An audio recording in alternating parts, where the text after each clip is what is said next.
নমস্কাৰ বন্ধুসকল, মই হিৰেন। আজি এই ভিডিঅ'টোৰ উদ্দেশ্য হৈছে এই 2024 বৰ্ষৰ জুন মাহটোত তুলা ৰাশি ব্যক্তিসকলৰ কেনেদৰে পাৰ হ'ব আৰু এওঁলোকে কেনেধৰণৰ ফলাফল লাভ কৰিব তাৰে সম্পূৰ্ণ বিৱৰণ মই আপোনালোকক এই ভিডিঅ'টোৰ জৰিয়তে আগবঢ়াইছোঁ। প্ৰথমে মোৰ চেনেলটো আপোনালোকে ছাবস্ক্ৰাইব কৰি ল'ব, যাতে মোৰ পিছৰ ভিডিঅ'বিলাক আপোনালোকে সহজে লাভ কৰিব পাৰে। লগতে মোৰ ভিডিঅ' যদি ভাল লাগে তেন্তে লাইক আৰু শ্বেয়াৰ কৰিব, কমেণ্ট কৰি আপোনালোকৰ মনোভাৱ প্ৰকাশ কৰিব। এতিয়া মূল বিষয়লৈ। তুলা ৰাশি ব্যক্তিসকলৰ এই জুন মাহটোত এওঁলোকৰ পাৰিবাৰিক জীৱনৰ ক্ষেত্ৰত এনেধৰণৰ। এই মাহটোৱে আপোনাৰ পৰিয়ালত বহুত সুখ কঢ়িয়াই আনিব আৰু সকলোৰে মাজত পাৰস্পৰিক মৰম বৃদ্ধি পাব। এই সময়ছোৱাত আপোনালোকৰ পৰিয়ালৰ কোনো সদস্যৰ পৰাও কিছু ভাল খবৰ পোৱা অত্যন্ত সম্ভাৱনা আছে। মনত ৰাখিব যে এই সময়ৰ আগত কোনো ঘৰুৱা সুখ আদি উদঙাই দিয়াৰ পৰা বিৰত থাকক, নহ'লে কিবা ভুল হোৱাৰ সম্ভাৱনা আছে।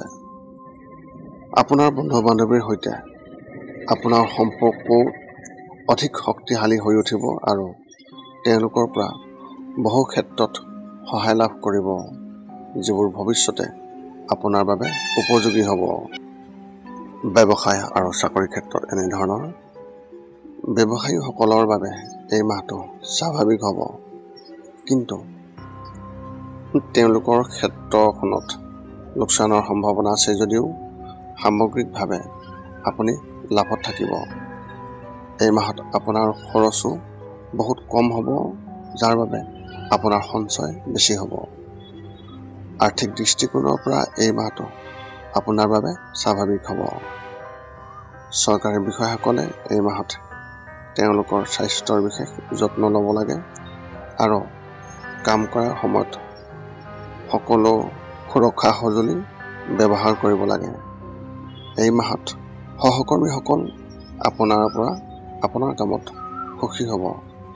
ব্যক্তিগত খণ্ডত কাম কৰা ব্যক্তিসকলৰ বাবেও এই মাহ উপকাৰী হ'ব আৰু তেওঁলোকে নিজৰ জ্যেষ্ঠসকলৰ পৰা সম্পূৰ্ণ সহায় লাভ কৰিব।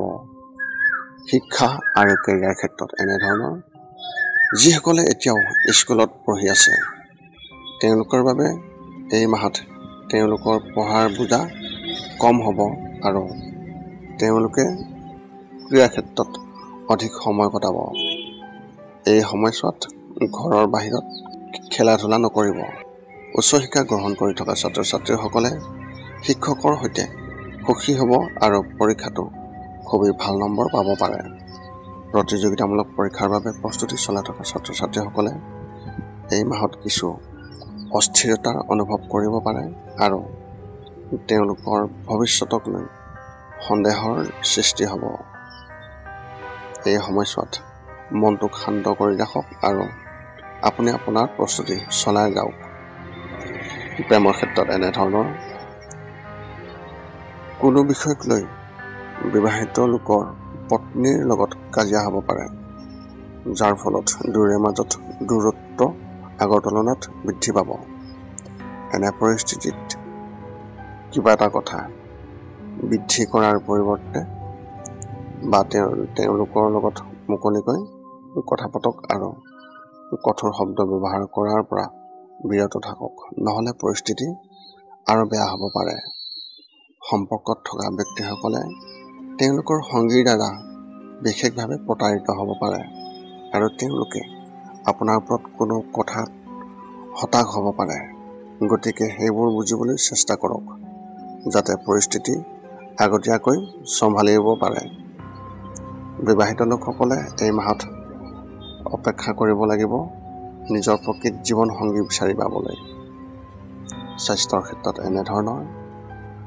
স্বাস্থ্যৰ দৃষ্টিকোণৰ পৰা এই মাহত আপুনি মূৰৰ বিষৰ সমস্যাৰ সন্মুখীন হ'বলগীয়া হ'ব পাৰে, যাৰ ফলত অস্থিৰতা আহিব।